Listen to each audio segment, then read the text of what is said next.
ይሄንን ኳስ ብሎ ከመሄድ አልባሌ ቦታ መዋል ይሻላል። ሱስ መጀመር ይሻላል። በቃ ሲጋራ መጠጣት ይሻላል ይሄንን ከመሄድ ማለት ነው። እንዴ ወያለው አንተ እግር ኳስ ክለብ ነህ ወይስ ዳር ድንበር አስጠባቂ ነህ? እንዴ መከላከያ ሰራዊት ነህ እንዴ? እኔ እንግዲህ የእግር ኳስን ላለመበተን ሲሞኒን ከአርቴታ ላለማገናኘት ጥሪ ያለው ለፍቻለሁ፣ ደክም ያለው እንግዲህ እግር ኳስ ሐራም አድርጓት። እኔ ምንም ማድረግ አልችልም። በቃ ምንም ማድረግ አልችልም። የመድፈኛው ቤተሰብ ለሁለተኛ ሲዝን በተከታታይ የቻምፒየንስ ሊግ ሩብ ፍጻሜ ደርሰናል ይላል ከሞኒው ገነርስ።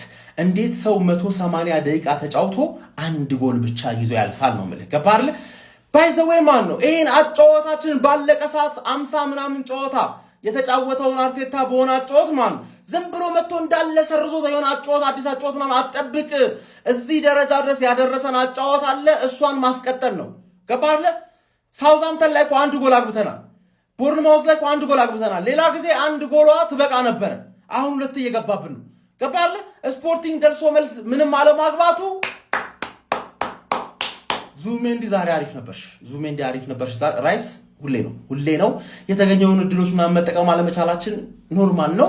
ግን በቃ ይሄ ነው መድፈኛው ይላል። ተረዳኛለህ? ማርሽ በሶስተኛ ማርሽ ስፖርቲንግና አስወጣናት። አሁን ለእሑድ ይቋጠራል ነው ምንድን ይቋጠራል። 0-0 ሚችል ቡድን ያለ ይሄ ትልቅ አድቫንቴጅ ነው። 0-0 ማሸነፍ የሚችል ቡድን ያለ መድፈኛው እንኳን ደስ አለ። በጨዋታ አሁን ይሄንን አይተን ነው ፕሪሚየር ሊግ የምናየው ከዚህ በኋላ ምን አይነት ጨዋታ ጎል ፈርስት ሃፉማ ተውት፣ ሰከንድ ሃፉስ ብትል እዛውን የመጨረሻውን ጎል ሂደህ ደቂቃ የሚጨረሰው ነው። ኮርኖ ዋጋ ሄደህ ደቂቃ ትጨርሳለህ፣ ሂዶ ያገባዋል። ዲያዝ ምን አይነት ተጫዋች ጀመር እኮ ንክኪ ካለህ እግርህ ራሱ እንትን ይላል እኮ ያ ክዶን ሂዶ ነው ያልቀን ነው።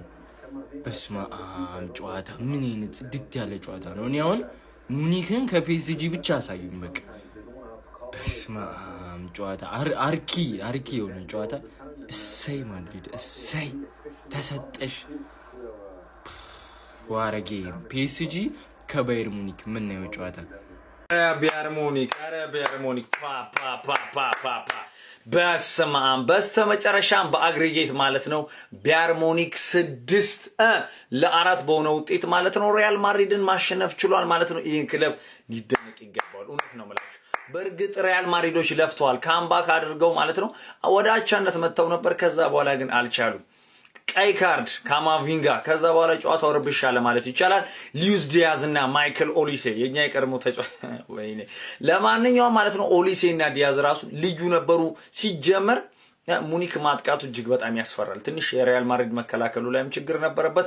ለማንኛውም ግን ይሄንን ባየር ሙኒክ አለማድረግ አይቻልም። እውነቱ ይችላል።